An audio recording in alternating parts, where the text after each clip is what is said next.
Hello. I remember sitting in the audience in 2019 and asking myself if I ever got to be up on the full indie stage, what was I going to do? And so I have a little exercise I'd like everybody to do. If on the count of three, I could get everyone to crack their knuckles at once. I just want to know what that sounds like. All right. All right. Three, two, one. Wow, that is upsetting. All right. And now the presentation. So to kind of keep on the ball of like having crowd interaction, I actually need one of you. If somebody could put your hand up. You with the fuzzy hair who's actively standing up right now. No, you're right. That's you. All right. No, you can stay there. You can stay there. No, stay away from me. Stay back. I'm kidding. All right, so I don't know who you are. Maybe nobody here knows who you are. What's your name? Lyric. Okay, well, Lyric, so everybody can see you. I don't know about the people upstairs, but if I could get you to stand up and spin around, that'd be fantastic. Has everybody gotten a good look at Lyric? All right, I've got one more eye that needs to grow in. All right, Lyric, I don't like you. I know, it gets that reaction immediately. And Lyric, you can sit back down. I love you. I don't like you, actually. And so what we're going to do is we're going to think about what just happened there, what was just said, and what that immediate reaction, that sort of gasp is. We're going to be inspecting that from every angle, because what the exchange that's just happened there is not that dissimilar from something that's going to happen to you a lot. And that's when you receive these very aggressive reviews that sometimes, this one has 13 hours, but sometimes there's way less than that. And so really what I want to try to give you is a different perspective, a different lens to be able to approach a comment like that, to not have that immediate knee-jerk move towards negativity. And so when you hear something like this, you might be able to see it from a new lens that'll instead kind of reveal that these are coming from outside sources. So that's the premise of the talk. It's how to talk to players that hate you. So we're going to be getting angry. We're going to be getting negative. We're going to be getting confused. But before we go any further, I need to specify I am not a doctor. I am not a scientist. I am a funny little lady who lives in a probably illegal basement suite and whose job currently is drawing a lot of clowns. And to kind of keep it rolling is that who is this person in front of you? Hi, my name is Talia. I'm more commonly known as It's the Talia online. I am the developer of Brutal Orchestra, which is out now. We just added mod support. And Clown Meat, which is unreleased, but if you went to Vancouver Games Garden, you probably saw me there demoing it in full clown makeup. I also have released Swallow the Sea and Perfect Vermin, which are freeware games that definitely did the YouTuber rounds a couple years back. And I also have a bunch of really small and experimental titles, such as Heatstroke, Pit of Babel, and most recently, Aeroswept. And my games on Steam have done quite well. The highest score for Brutal Orchestra, it sits at about a 98% positive, and the lowest score for Heatstroke and Perfect Vermin sits at a 94%. And I don't think those review scores are purely reflective of the games. I think a part of that is my willingness to actually engage with these reviews and have conversations that a lot of general consensus would kind of tell you to steer clear of. But I've introduced Talia, the game developer, and I mean, we're all game developers here, but who is Talia the person? So here I am, and I want to talk about some factors that make up my context in online spaces, because if there's publicly known information about you, you're never going to be divorced from your context. So number one, I'm white. This is Jack Nance, who is my favorite white guy. It was not easy to find one white person to represent like every Caucasian, but here we go. Rest in peace. And then this is one that I think a lot of people, it doesn't immediately come to mind, but I am a native English speaker. And when we are interacting with people online, we often kind of just make a cloned copy of ourselves, but like twirling mustache and evil. And that's really not accurate to like who you're actually talking to. Sometimes people can come across extremely hostile, but in reality, they just have a different understanding of the English language. Also, I'm a woman. Like Lucy, the Australopithecus here. Once again, very hard to find a woman to represent all women. So I just kind of picked the oldest one I knew of. And adding on to that, I am a lesbian. My two beautiful girl wives are here today. And I am also transgender. Funny, when we talk about reviewers later, there's like a crowd of people that are like really upset about me being lesbian, but like really indifferent to me being trans, which is just amusing. So we've talked about me, talked about my games, but we need to talk about the other side. We need to talk about gamers and the suffering they go through and how difficult it is. I mean, video games are supposed to be fun. Like what's happened to these people? And so one of the first anguishes of the gamer I want to talk about is school. And I think this is an important starting point because I think it highlights how different the lives of your reviewers can be from your own. Now, no matter the age rating on your game, you are going to have literal children showing up in your comments and reviews.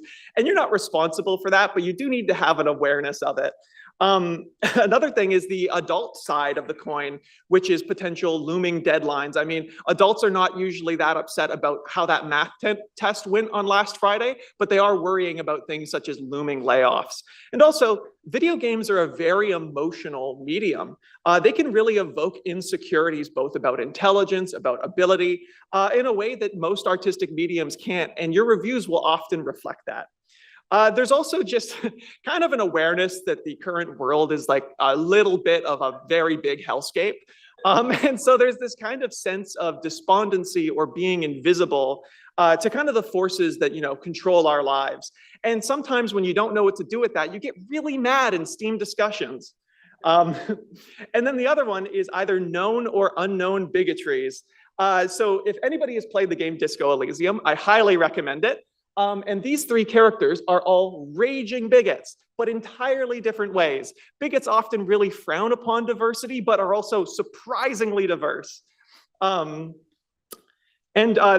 with the Disco Elysium theme, this image is sort of meant to capture, the roving landscape of the human psyche.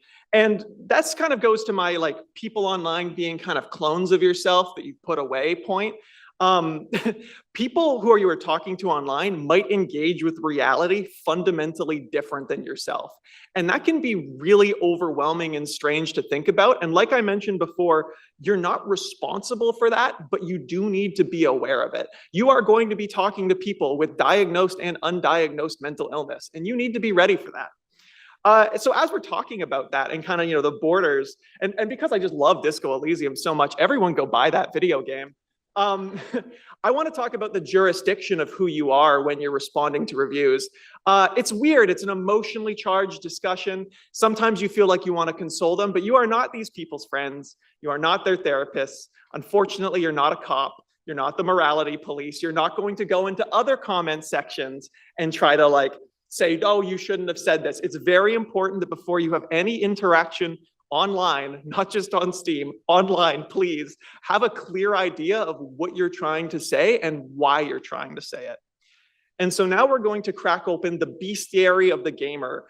These are users that I commonly encounter when I'm reading through negative Steam reviews. Now, once again, I have not solved the human condition. And so there's going to be all manner of sweethearts and assholes that are just completely undocumented by these 6 archetypes. So number one that I foreshadowed earlier is the controller smasher.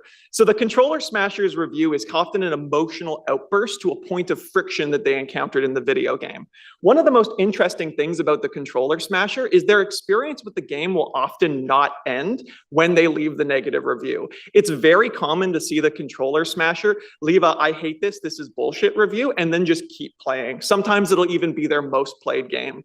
When you look at the other reviews that are publicly available of a controller smasher, there's often a common line where this will be a repeat behavior. There is the armchair game designer. This is my least favorite type of negative review. So I love video essays. I love Jacob Geller's video essays. But when I'm listening to video essays, it's often while I'm working on my video game, but there's a whole host of people who listen to video essays like this, but are not working on their own video game or have ever worked on a video game, but are completely confident they could tell you how to make your video game, but better. And so these reviews are kind of often something quite positive about your game at the beginning, and then just an essay of how you could do it better. Then there is the wanted a different game crowd. So these people are at the wrong party. They don't understand how they got here. They don't know what's going on. And the interesting thing about the wanted a different game crowd is they're often not wrong. They've just fundamentally misunderstood what the game is trying to be. Then there's also the just didn't dig it crowd. This is actually my favorite type of negative reviewer. These guys are your friends. These guys are of very few words and often less playtime. They'll often say something like, you know, this game isn't my cup of tea, but I could totally see it being for someone. Then there is the wise guy. The wise guy is that conniving clown, that joyful jester. They often like your game and like you. They just think their negative review is funnier if it's negative instead of positive. These people are like a timed like bomb where you're like sweating and cutting wires, where it might not even be worth touching it at all. But sometimes if you play the jester's game, you can come out on top. And then there's the bigot.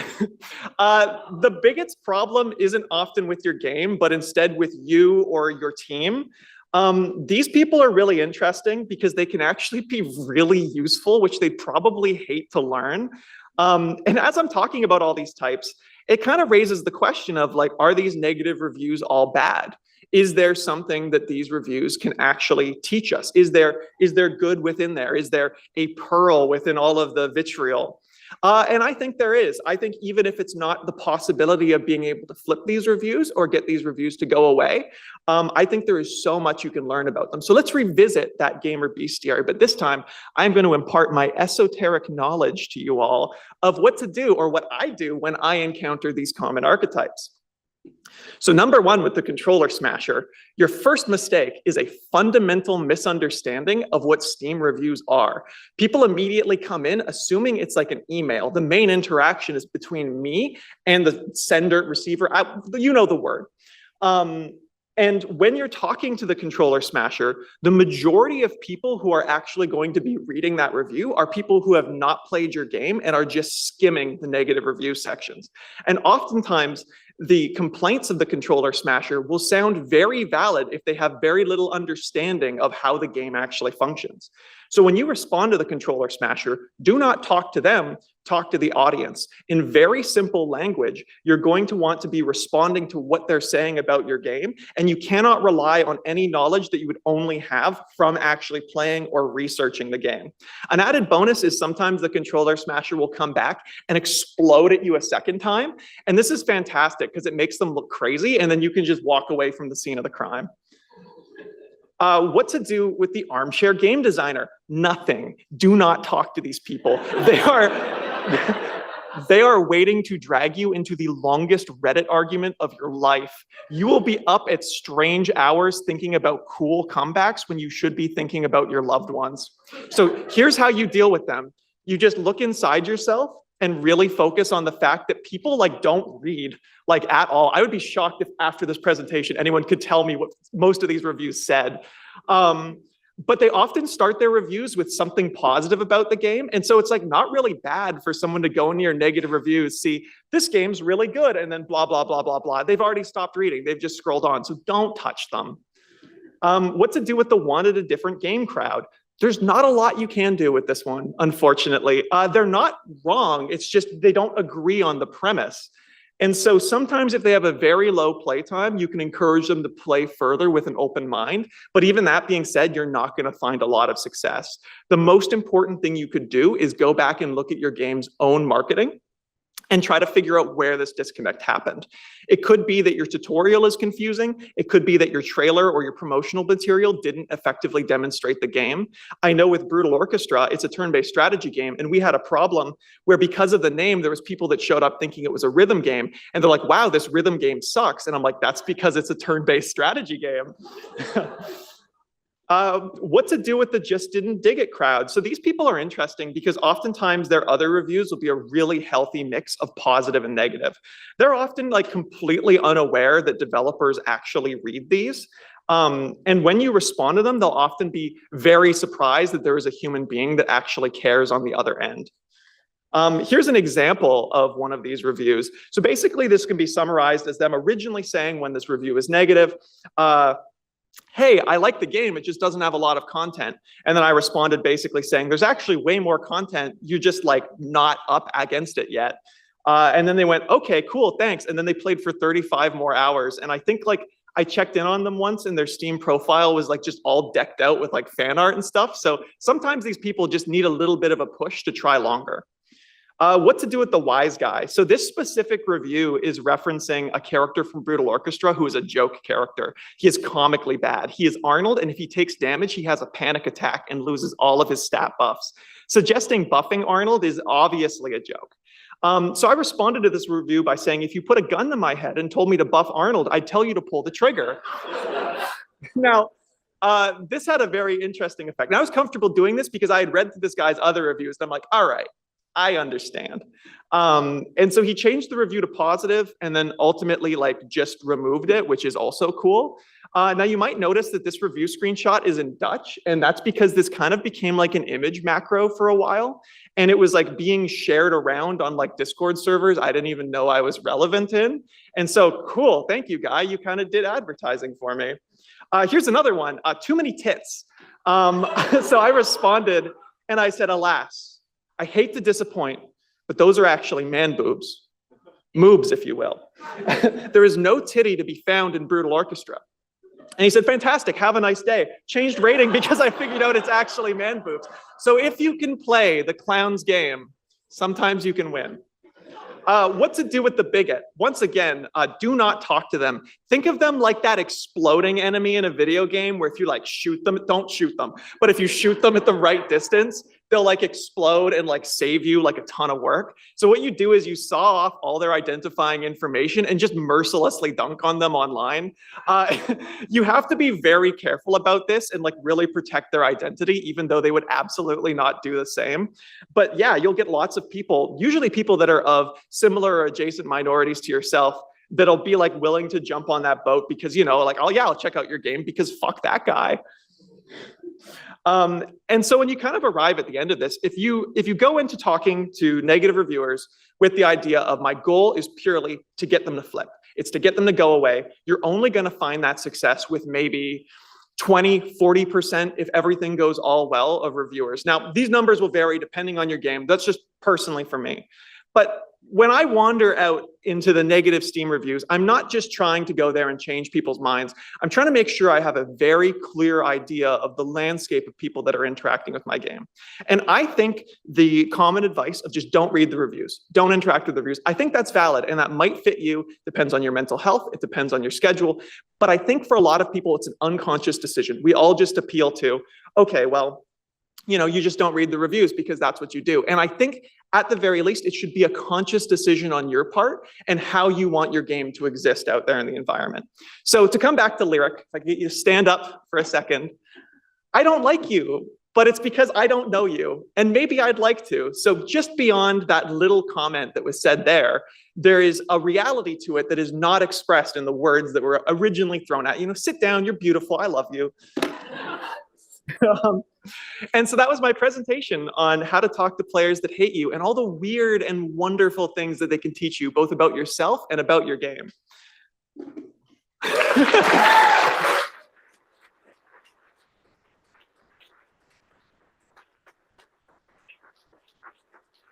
I saw your hand go up and my first like instinct was to come over and high five you. Hopefully you don't want to high five and just like have a question. Okay, cool. You talk about dealing with negative reviews. Is there tips for dealing with positive reviews to make sure they stay positive, not accidentally make them turn to negative? It's kind of just like, don't look a gift horse in the mouth. And like, for every bit of advice that I have for you, there is like a terrible Talia screw up on the other side of it. And I mean, the greatest human achievement is really to learn from other people's mistakes. And so for positive reviews, yeah, just leave them alone. Only engage with them if there's something like really like you're like, well, that's inaccurate, or it's like it's a joke review that's like getting way too much traction and just does not actually like demonstrate what your game is about at all. Sometimes play into their jokes. I put heart emojis on things. I love heart emojis. But yeah, just generally, just let them be, let them live. Hello. So I just got to know, on that bigot slide, was that Joanne? On what? Oh yeah, it was. Slide? It was the that hose Joanne? beast. Let me go back. Yeah, so all of these are fake. These are not actually, these reviews exist. They all exist, but like I faked the names and like profile pictures. So yes, that is the hose beast. Okay, that's all I want to know. Thank you.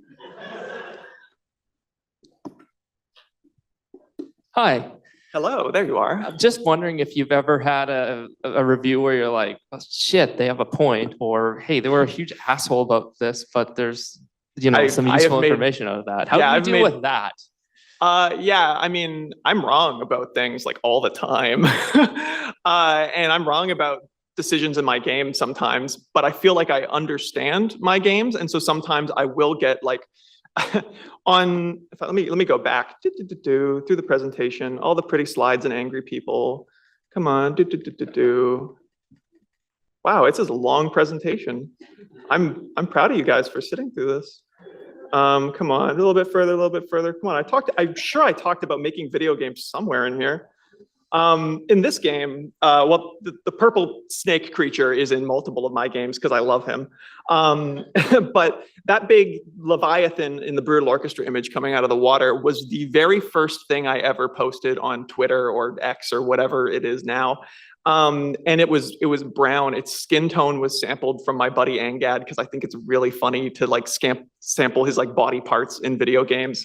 And I posted it to Twitter, and the very first like comment I got before even like my first ever like just said it looks like a piece of shit. And I was like, yes, the brown cylindrical creature kind of does look like that. And so I made it purple and changed it to have blue insides, instead of being like brown with red insides. So yeah, sometimes people will be really mean, but also have like a good point. So.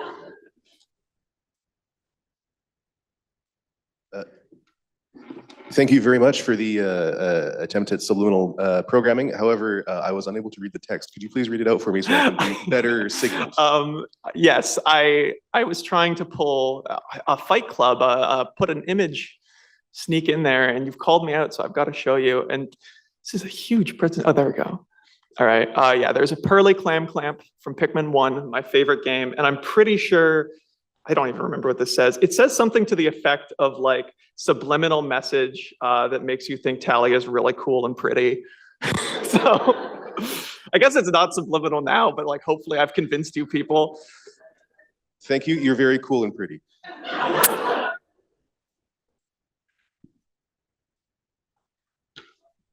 I'm not scary. You can ask questions. There we go. Hello. Awesome presentation. Thank Loved you.